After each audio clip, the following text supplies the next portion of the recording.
নোয়াখালীর হাতিয়ায় মেঘনার ভাঙন অব্যাহত রয়েছে। গেল কয়েকদিনের ভাঙনে নদীগর্ভে বিলীন হয়েছে বাড়িঘর, ফসলি জমি, শিক্ষা প্রতিষ্ঠান সহ বহু স্থাপনা। এ অবস্থায় ভিটেমাটি হারানোর শঙ্কায় উপকূলের বাসিন্দারা।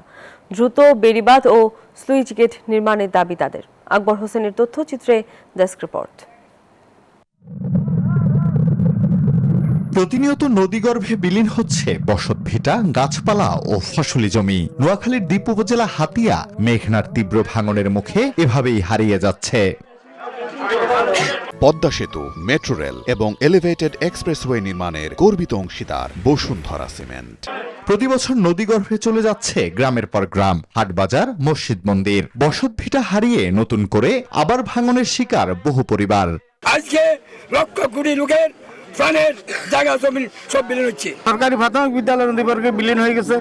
আমাদের প্রায় 30 কিলোমিটার বেড়িবাঁধ সবুজ বেষ্টনী দ্বারা ঘেরা, সেটা নদী ভাঙ্গে বিলীন হয়েছে। সরকারি তথ্য মতে 19টি দ্বীপ নিয়ে গঠিত 2100 বর্গ কিলোমিটারের হাতিয়া উপজেলায় মোট জনসংখ্যা 6 লাখ। তবে বর্তমান বাস্তবতায় হাতিয়ার আয়তন 1000 বর্গ কিলোমিটার। প্রতি বছর ভাঙনে ক্ষতিগ্রস্ত 5 শতাধিক মানুষ।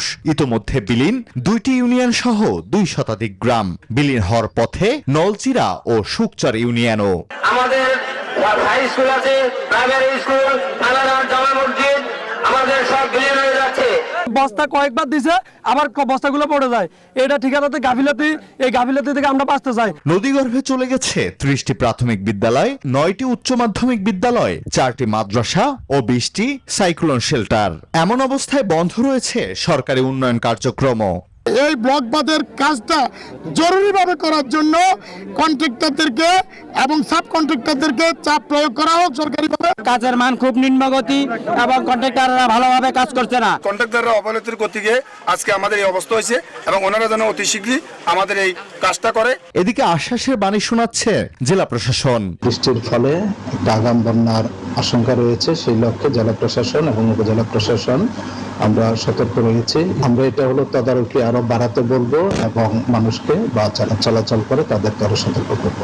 দ্রুত পদক্ষেপ না নিলে হাতিয়া সহ সুবর্ণচর ও কোম্পানীগঞ্জ উপজেলার বিস্তীর্ণ এলাকার মানুষের জীবন জীবিকা হুমকির মুখে পড়বে বলছেন স্থানীয়রা। আসার কারণে এবং দীর্ঘদিন ডেস্ক রিপোর্ট, নিউজ 24।